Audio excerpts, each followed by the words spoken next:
India Pakistan விவகாரம் குறித்த சர்ச்சை பேச்சு தொடர்பாக நடிகர் விஜய் தேவரகொண்டா விளக்கம் அளித்திருக்கிறார். விவரங்களை வழங்க இணைகிறார் செய்தியாளர் ராஜா. வணக்கம் ராஜா.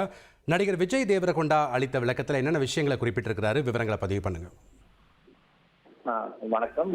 நடிகர் விஜய் தேவரகொண்டா ஏப்ரல் 26ஆம் தேதி ஹைதராபாத்தில் இந்த ரெட்ரோ படம் இசை வெளியீட்டு விழாவில் சிறப்பு விருந்தினராக கலந்து கொண்டு அங்கே இந்த பகவம் தாக்குதல் குறித்து செய்தியாளர்கள் கேட்ட கேள்விக்கு பழங்குடியினர் 500 ஆண்டுகள் முன்பு தங்களுடன் சண்டையிட்டு கொண்டது போல் மனதையும் போது அறிவையும் பயன்படுத்தாமல் தீவிரவாதிகளும் தாக்குதல்களை நடத்துகிறார்கள் என்று அவர் பேசியிருந்தார். இந்த வீடியோ வைரலான நிலையில் பழங்குடி வழக்கறிஞர் சங்கத்தின் தலைவர் கிஷன் ராஜ் என்பவர் அங்கே உள்ள காவல் நிலையத்தில் புகார் அளித்திருந்தார். தற்போது இந்த விவகாரம் புகாரமாக எடுத்த நிலையில் விஜய் தேவரகொண்டா இந்த அறிக்கை ஒன்றை வெளியிட்டிருந்தார். ரெட்ரோ ஆடியோ வெளியீட்டு விழாவில் நான் கூறிய ஒரு கருத்து பொதுமக்களிடம் கவலை ஏற்படுத்தியது என் கவனத்திற்கு வந்துள்ளது. நான் உண்மையாக தெளிவுபடுத்த விரும்புகிறேன்.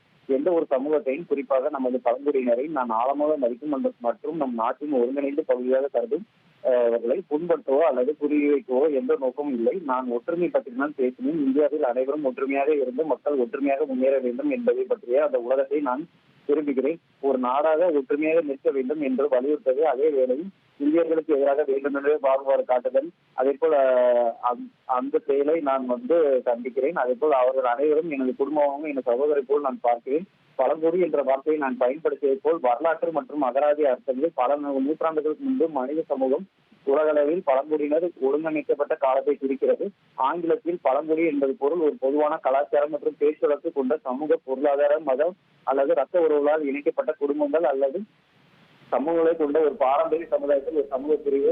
என் செய்தியில் ஏதோ ஒரு பகுதி தவறாக புரிந்து கொள்ளப்பட்டதா அல்லது புண்படுத்தும் வகையில் இருந்ததா என் ஆழ்ந்த வருத்தத்தை தெரிவித்துக் கொள்கிறேன்.